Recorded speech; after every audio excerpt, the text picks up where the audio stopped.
Welcome to Movie Magic 96, your one-stop shop for all things movies. From reviews to unboxings and collections, I'm here to celebrate the magic of cinema. Now, let's roll the film. Today, we're reviewing my favorite superhero movie of all time, the second film in Christopher Nolan's Batman trilogy, The Dark Knight. This movie is one of the biggest reasons why I fell in love with cinema, and it's a huge part of why I started this channel in the first place. So let's fly into the review. After the success of Batman Begins, Batmania was real.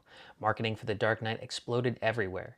The first Lego Batman video game released the same year, tie-in promotions on cereal boxes, soda cans, and even fake viral websites, a nationwide I Believe in Harvey Dent political style campaign, fans holding Dent signs at real public events, trailers that instantly became cultural moments.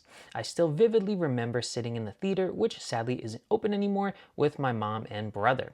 When the hospital blew up on screen, my jaw was literally on the floor. It's easy to forget now, but Batman fans were not happy when Heath Ledger was cast as the Joker. At the time, he was seen as a romantic lead from films like 10 Things I Hate About You, A Knight's Tale, and Brokeback Mountain. But being a preteen at the time, none of that mattered to me. All I knew was I loved the first movie in the trilogy and was excited for more, especially because the Joker has always been one of my favorite villains of all time. This film also brought us Aaron Eckhart as Harvey Dent / Two-Face, Maggie Gyllenhaal replacing Katie Holmes as Rachel Dawes, Eric Roberts as mob boss Sal Maroni, Michael Jai White as Gamble, and more great supporting actors. Also noted, Christopher Nolan had actually made The Prestige in between Batman Begins and The Dark Knight, another masterpiece starring Christian Bale, which was originally planned before Begins but delayed to focus fully on Batman. The marketing deserves its own spotlight because it changed movie promotion forever. The viral marketing included scavenger hunts, Joker phone calls, and websites that glitched out as if the Joker had hacked them. Posters that looked like political ads for Harvey Dent made the movie feel grounded and real. The Joker's graffiti over these posters and money with smeared lipstick created unforgettable imagery. The iconic first teaser, just the Batman logo with haunted dialogue from Ledger. No footage needed. It was one of the greatest hype cycles ever for a superhero film. We can't talk about The Dark Knight without talking about Heath Ledger. Ledger tragically passed away on January 22, 2008, 6 months before the film's release due to an accidental overdose of prescription medications. His death shocked the world and added even more emotional weight to what would become one of the most celebrated performances ever captured on film. His commitment to the Joker was legendary. He kept the Joker diary to explore madness, designed his own makeup with Nolan, built the voice, lip-licking tic, and body language from scratch. Locked himself in a hotel room for weeks to perfect the character. Ledger's performance earned him an Academy Award for Best Supporting Actor, making him one of only 2 actors in history to win an Oscar posthumously for acting. His win was unanimous across nearly all major award bodies. To this day, his Joker is considered one of the greatest screen villains of all time. Nolan opens with wide shot gliding towards a glass building, an elegant setup for the now iconic bank robbery. The Joker's introduction is brilliant. We see his back, then a slow zoom on his mask, no words, no face, just mystery. His version of the clown mask is genuinely unsettling. His silent refusal to answer questions, the way he manipulates the criminals into killing each other, and finally the bus escape, it's one of the greatest character introductions in film. There's even forgotten humor sprinkled in, like the montage showing Batman identities, including Elvis. I love that Nolan didn't throw Scarecrow in jail at the end of Batman Begins. Seeing him working with other criminals in the beginning added continuity. The imposter Batman is such a bold choice, something that would probably be complained about endlessly today in social media discourse. Batman taking out the imposters and smashing down on Scarecrow's van in the parking garage, absolutely cinematic. Aaron Eckhart plays Harvey Dent perfectly. Charming, noble, sharp, and brave.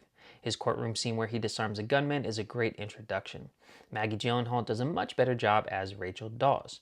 She brings more emotional depth and maturity to the role than Katie Holmes. Lucius Fox's meta joke, "You want to be able to turn your head," is a fun nod to Keaton and Kilmer's old restrictive Batman suits. Hans Zimmer and James Newton Howard return with a score that is beyond iconic.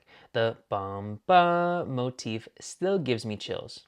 Michael Jai White's brief appearance is a fun surprise too. Let's talk about the star of the movie, the Joker. Ledger's performance is my favorite acting performance of all time in any movie.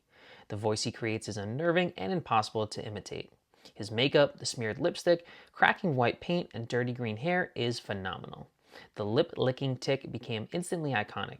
The pencil trick, one of the most shocking PG-13 moments ever put in a blockbuster. I love how Joker's humor is chaotic and dark. Joker pinning a card on the imposter Batman saying, "Will the real Batman please stand up?" Yeah, that actually happened. The handheld snuff film Joker interrogation footage is genuinely creepy and gave the movie a horror movie texture. The funeral scene where we see Ledger without makeup is such an underrated detail too. Nolan heard critics who disliked the shaky close quarters fights in Batman Begins. In The Dark Knight, the action is clearly framed, tactical, and visually creative. The Hong Kong sequence is one of the slickest Batman scenes ever filmed. Timed explosions, parachute extraction, Lau being pulled into the air, all done with precision and style. The 18-wheeler truck flip, done practically, still beats most CGI today. The Bat Pod reveal is still incredible, and the chase scene where a cop says he's gonna need something bigger than that, and then Joker pulls out a bazooka, hysterical. The sonar tech and blue lens visuals are unique, futuristic, and it lends into Batman having the newest technology. Batman stopping the SWAT team from accidentally killing hostages wearing Joker masks is such a fantastic sequence.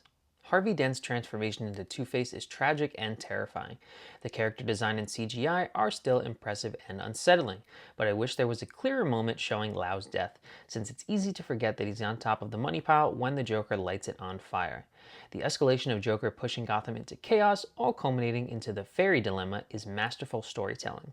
People love to joke about Bale's Batman voice now, but it makes sense. Someone would recognize Bruce Wayne's real voice if he didn't disguise it, and I don't remember the discourse when the film came out. Batman taking the blame for Harvey's crimes is the perfect noble sacrifice and sets up The Dark Knight Rises beautifully. Some of my favorite quotes from the film include, "I believe whatever doesn't kill you makes you stranger." Batman has no limits. You either die a hero or live long enough to see yourself become a villain. I thought my jokes were bad. Now that's more like it, Mr. Wayne. The entire, "You want to know how I got these scars" speech both times it's told, "Why so serious? Where is Harvey Dent? Some men just want to watch the world burn. Come on, I want you to do it. Hit me, hit me.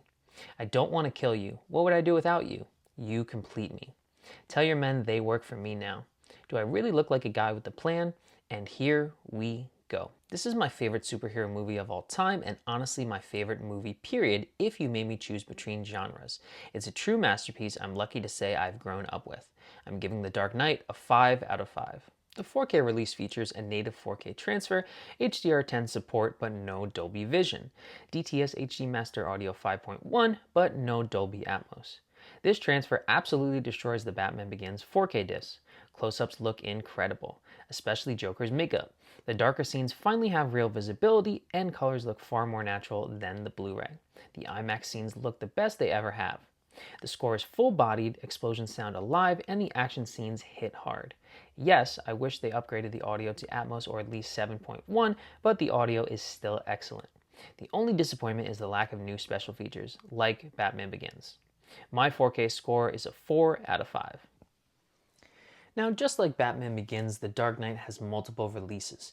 2 different box set editions of the Dark Knight trilogy. One I have here, a standalone 4K release, a 4K Steelbook edition of the trilogy, and the Christopher Nolan collection featuring 7 total films. So I'll go ahead and show off the spine,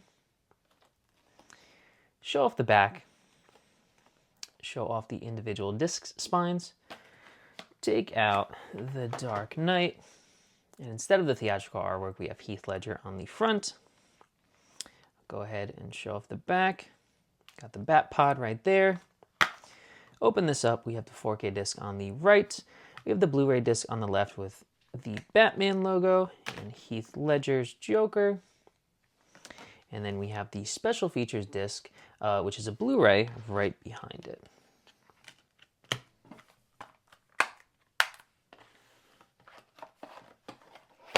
When you pop in the special features only disc, which is also a Blu-ray, you can see an image of Heath Ledger's Joker on the front, but no video playback. So it is a little bare bones. When you go to languages, you do have English, French, and Spanish.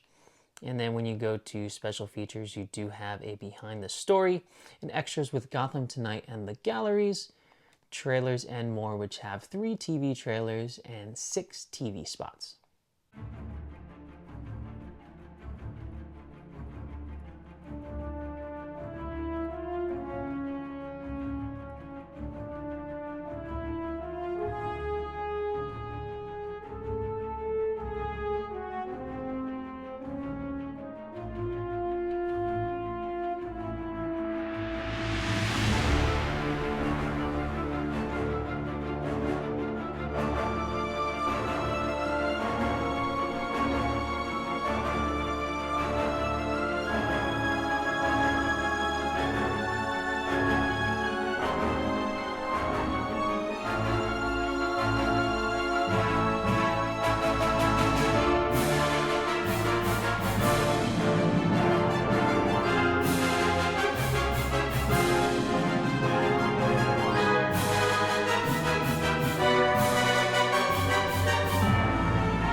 what do you think about The Dark Knight, and can you believe it's been 18 years since the film released?